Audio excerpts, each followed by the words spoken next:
Cuando mi madre se embarazó de mí, se le rompió la fuente, ya que ella sufre de problemas en el útero, en específico en el cuello uterino. Este pertenece al aparato reproductor femenino.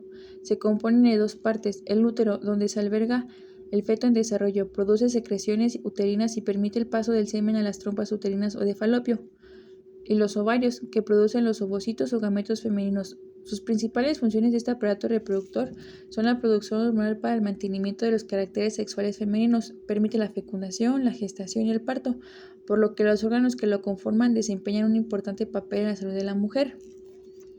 La pared del útero es gruesa y lo componen tres capas de tejidos: endometrio o mucosa del útero formada por epitelio simple prismático más tejido conectivo, miometrio o capa muscular gruesa que se continúa con la de las trompas de falopio, y perimetrio, que es la envuelta peritoneal, todo lo que conforma el aparato reproductor en cuanto a función y estructura.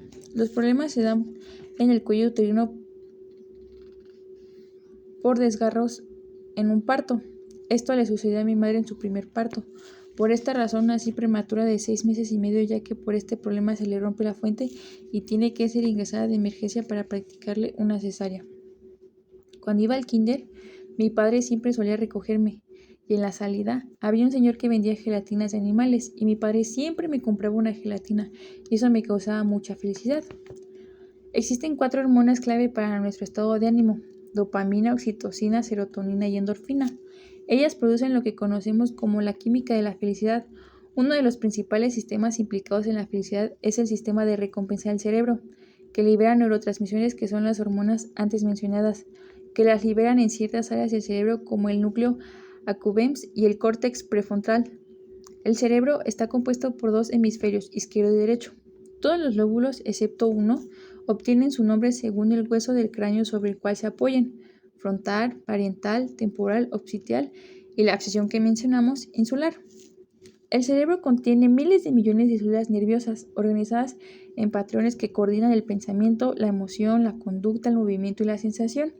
Un complicado sistema de nervios interrelacionados conecta el cerebro con el resto del cuerpo, por lo que la comunicación puede ocurrir en instantes. El lóbulo frontal es quien controla el razonamiento, las emociones, parte del habla y de los movimientos. En este caso, este es el importante para la generación de las emociones que sentimos. En cuanto a su estructura, el cerebro forma parte del sistema nervioso. Las neuronas y las células gliales forman el tejido nervioso, pero fundamentalmente es la distribución de las neuronas lo que determina la existencia de 2 principales tejidos: la sustancia blanca y la sustancia gris. También existen 3 capas de membranas conocidas como meninges que protegen el cerebro y la médula espinal. La capa interna delicada es la pía madre.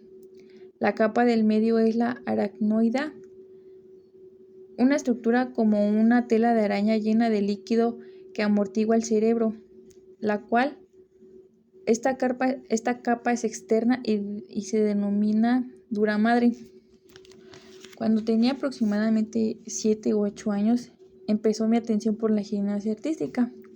Mi mamá me inscribió en un deportivo cerca de mi casa. Empecé a ir y mientras subía de nivel iba subiendo de intensidad los entrenamientos. Un día como cualquiera fue mi entrenamiento y durante el calentamiento pusieron un ejercicio de saltar una colchoneta. Esa colchoneta sí era un poco ancha, entonces al querer saltar la colchoneta no logré saltar lo suficiente para llegar al otro lado y mi cara pegó con una de mis rodillas, ocasionándome una herida profunda en mi labio superior. Nunca le dije lo que me había pasado a mis entrenadores porque me daba miedo. Pero cuando sufres una herida, la sangre comenzará a coagularse al cabo de unos cuantos minutos y detendrá la hemorragia. Los coágulos de sangre se secan y forman una costra, lo cual protege de microbios al tejido que está por debajo. Para que una herida pueda cicatrizar, los vasos sanguíneos se abren en la zona, así que la sangre puede llevar oxígeno y nutrientes a la herida. El oxígeno es esencial para la sanación. Los glóbulos blancos ayudan a combatir las infecciones a causa de microbios y comienzan a reparar la herida. Esta etapa tarda alrededor de 2 a 5 días. Las fases de la cicatrización se dividen en fases hemostática e inflamación, fase proliferación y fase de maduración. La piel es el órgano más grande del cuerpo humano. Este comprende 3 capas fundamentales denominadas epidermis, dermis y subcutis. Aparecen las cicatrices siempre que la epidermis experimente el corte y la lesión se extienda a la dermis, ya que el organismo no es capaz de sustituir el tejido altamente especializado que ha sido destruido. La herida reparada por tejido conectivo cuya circulación sanguínea no es tan abundante, que en ocasiones no solo es irregular, sino también menos elástico y resistente. Cuando tenía 13 años experimenté mi primera desilusión amorosa. Era pequeña y realmente no sabía muchas cosas. También estaba en la edad en la que estaba experimentando cosas. Descubrí que las niñas llamaban mi atención y claramente conocí a una niña que llamó mi atención demasiado. Esa niña se volvió mi novia, el cual no fue real, solo fue momentáneo. Y fue ahí cuando experimenté mi primera desilusión amorosa. Lo que pasa en tu cuerpo cuando sufres una desilusión amorosa como yo es que en el cerebro, en el lóbulo frontal, se experimentan las emociones y otras cosas más, ya que en el cerebro ocurren cambios tanto en las neurotransmisiones, serotonina, dopamina, oxitocina y vasopresina, como el aumento de la liberación de adrenalina que estimula la frecuencia cardíaca y disminuye el tránsito gastrointestinal. Cuando experimentamos este tipo de emociones se liberan altos niveles de oxitocina y dopamina, un químico que activa el circuito de recompensas encargado de motivar el placer. Casi al cumplir 14 años yo empecé a entrenar y a jugar fútbol. Era mi ilusión más grande aprender a jugar fútbol. El equipo al que me metí era algo exigente y estaban probando con una nueva categoría que era la más pequeña de todas, sub-13. Con esa categoría se lograron tantas cosas en tan poco tiempo. En 7 meses logramos ir a representar a la Ciudad de México en un torneo nacional, el cual no nos fue como quisimos, pero vivir esa experiencia fue increíble. En el cerebro sucede esto. Existen 4 hormonas clave para nuestro estado de ánimo: dopamina, oxitocina, serotonina y endorfina. Ellas producen lo que conocemos como la química de la felicidad. Uno de los principales sistemas implicados en la felicidad es el sistema de recompensas del cerebro, que libera neurotransmisores que son las hormonas antes mencionadas, que las liberan ciertas áreas del cerebro, como el núcleo accumbens y el córtex prefrontal. El cerebro está compuesto por 2 hemisferios, izquierdo y derecho, y todos los lóbulos excepto uno obtienen su nombre según el hueso del cráneo sobre el cual apoyan: frontal, parietal, temporal, occipital y la sección que mencionamos, insular. El cerebro contiene miles de millones de células nerviosas, organizadas en patrones que coordinan el pensamiento, la emoción, la conducta, el movimiento y la sensación. Un complicado sistema de nervios interrelacionados conecta el cerebro con el resto del cuerpo, por lo que la comunicación puede ocurrir en instantes. En el lóbulo frontal es quien controla el razonamiento, las emociones, parte del habla y de los movimientos. En este caso es el importante para la generación de las emociones que sentimos. Aproximadamente cuando cumplí 17 años yo seguía entrenando y jugando fútbol, pero ahora en otro equipo junto con mi novia. Este equipo acababa de sacar una categoría femenil, así que relativamente todo era un desafío para todos, tanto para entrenadores como para jugadoras. Por algunas cuestiones, a los 11 meses aproximadamente tuve que tomar la decisión de dejar el equipo para seguir otro sueño. Lo que no pensé sería la tristeza que me ocasionaría dejar el fútbol para enfocarme en otras cosas. En ocasiones iba a mirar los partidos de mi ex equipo porque mi novia aún seguía en el equipo y me provocaba mucha nostalgia y tristeza ver a mi equipo y no poder estar ahí.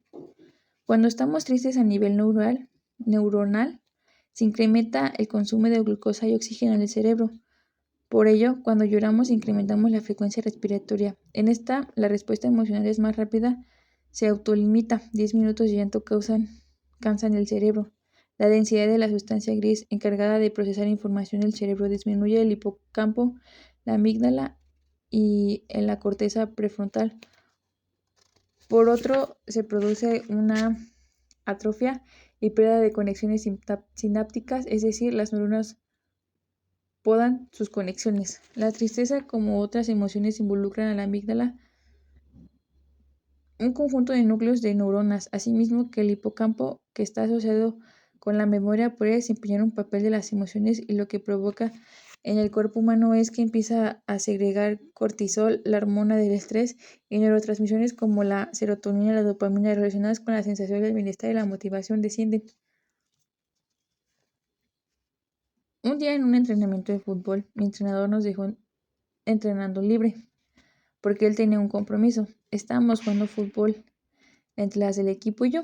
Quería jugar tenis, Mientras yo estaba poniendo el cuadro para poder jugar fútbol, mis compañeras seguían jugando fútbol. Justo estaba por la portería y yo no noté que iban a tirar, solo escuché un grito de una de ellas diciendo, quítate o hazte para atrás. A lo que yo me hice para atrás y justo pateé el balón y me pega en el ojo izquierdo. Mis compañeras por instinto comenzaron a reírse. Yo me agaché agarrándome el ojo, estaba lloroso, no podía abrirlo y cuando pude abrirlo veía todo borroso. Me dieron una bolsa de hielo para evitar que se inflamara el ojo. El entrenador que estaba a cargo me dijo que era normal ver borroso por el golpe.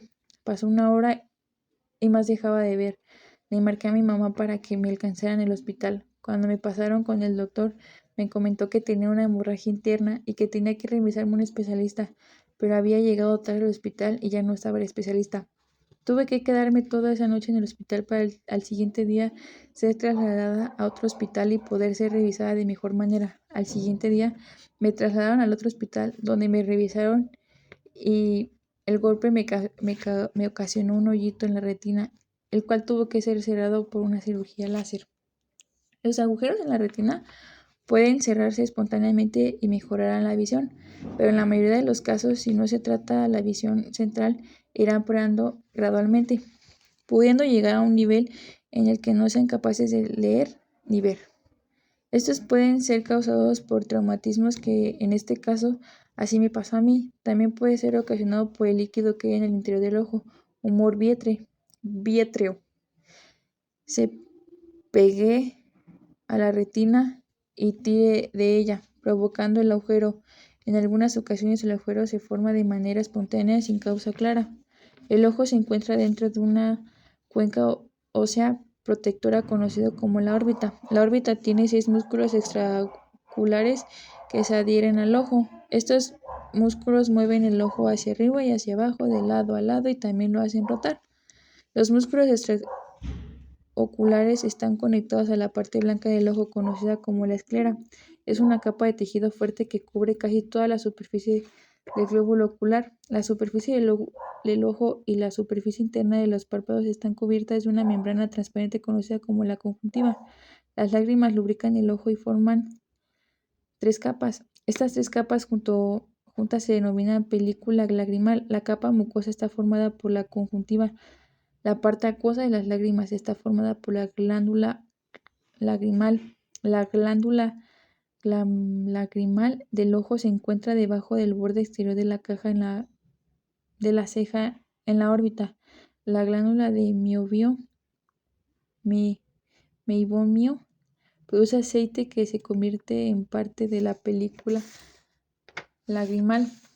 La capa externa, la esclerótica o parte blanca, es fibrosa y protectora. La capa media, compuesta por los coroides del cuerpo ciliar y el iris, es vascular y la capa más interna, retina, es tejido nervioso sensorial que es sensible a la luz. En la retina hay 5 tipos de neuronas celulares que son fotorreceptores, células bipolares, células ganglionares, células horizontales y células amacrinas. Este problema en la retina puede ser tratado con cirugía dependiendo cuál sea el diagnóstico dado por el oftalmólogo.